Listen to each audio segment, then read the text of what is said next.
Alright, so today's video at the Pick-A-Pool. So this is what I got going on. So I got the 2012 Ford Focus, and recently I swapped out the engine, put it back together, and now it doesn't start, doesn't crank. Did some testing. Long story short, it's kind of transmission related. So this one's a 2012, and this is some of the testing that I did initially. The starter's right over here. There's actually connectors over here, and I tested for power right at this connector, which goes also into the alternator over here. And testing for power, I found that I'm not getting no power when it cranks. The dash lights and everything comes on, so yeah, kind of weird on that. Next thing that I went ahead and did was actually check the Prindle. And in the Prindle display, it doesn't light up, and it doesn't tell me what gear it is. It says PRNDL, but it doesn't put the square or anything over it. So after testing for powers and grounds, I then realized that this switch right over here, which is the transmission range switch, may not be working. I don't have a wiring diagram, and I'm not 100% sure on it, but for $5 and based upon what testing I can do with limited resources, willing to take a gamble on it. So we're gonna cut this connector, and normally I like to keep these wiring harnesses, and I was gonna keep this one, but they've already chopped it off, and as you can see, they've already took the TCM off of this one. So we're just gonna cut it, pop those two 8mm bolts out, and hopefully that should get this car fired up.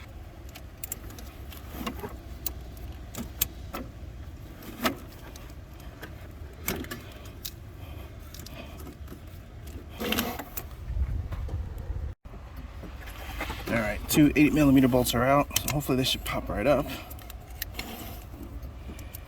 Alright, let's go ahead and cut this pigtail off, and hopefully we should be good. Alright, there's that. So I'm gonna check and also see if I can find another one, just in case. I mean, I don't really know what goes bad on these things. My suspicion is that when I was cleaning the transmission, that I got some stuff down in here within the connector, and I did let it sit for a while, so I may have fried it, or this may not be the problem. But for $5, I'll take the gamble. So while I'm here, the actually bolts on my battery tray are just rotted out, and actually these are pretty good. Mine are not even 10 anymore, so let's go ahead and at least get these. I've been sitting in water for a little bit, but they're coming out a lot easier. Mine don't even want to budge, and so take advantage of opportunity. All right, so they have the TCM, and I'm pretty sure I can't use it because I believe they're programmed specific to the vehicles by VIN. But this one came out of a 2014, and it looks like it was just recently replaced. It may work, it may not work, but that was only 10 bucks. I'll take the gamble. Got this switch, so that should hopefully work.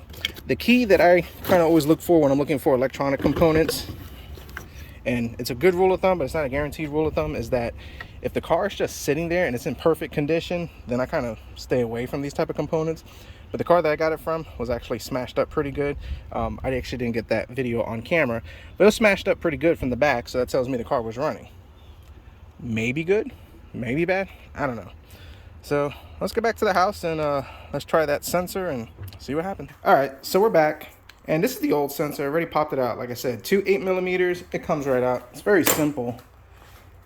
And it's just hidden right down there. Can't miss it. So I've already went ahead and popped in the new one. So let's fire it up and see if it works.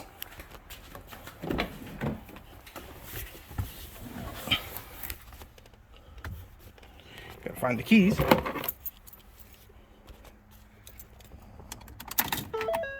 So this will be the first start after popping in this new engine. So let's see. I can tell you right now, this does work. So before, after putting in the engine, this thing is annoying.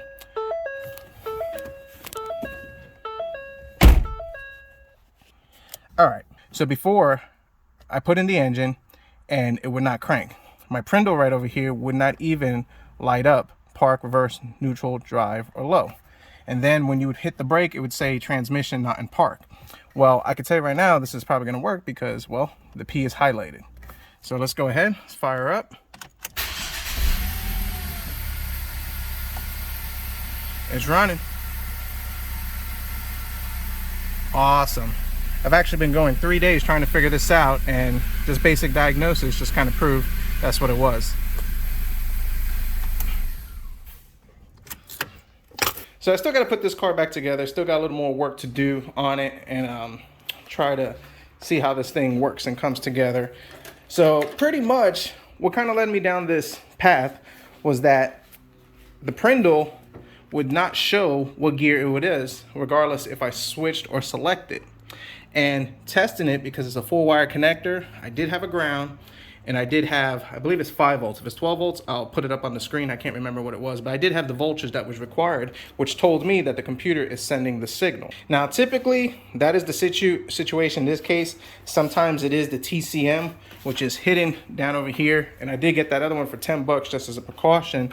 So if your Ford Focus is not starting and you look at your Prindle and your Prindle is not selected exactly what gear it is in, this could be it. Now the codes that were associated with this is P0707 and P2802. And if I'm wrong on those, or if I'm off on a number, I'll correct it on the screen. So if you have a P0707 or a P2802, more than likely that is your problem. Now, if it is a TCM, TCM actually has specific codes for the failure, and then you're going down a different rabbit hole on that one. So hope this information helps. Thanks for watching. We'll see what we fix next.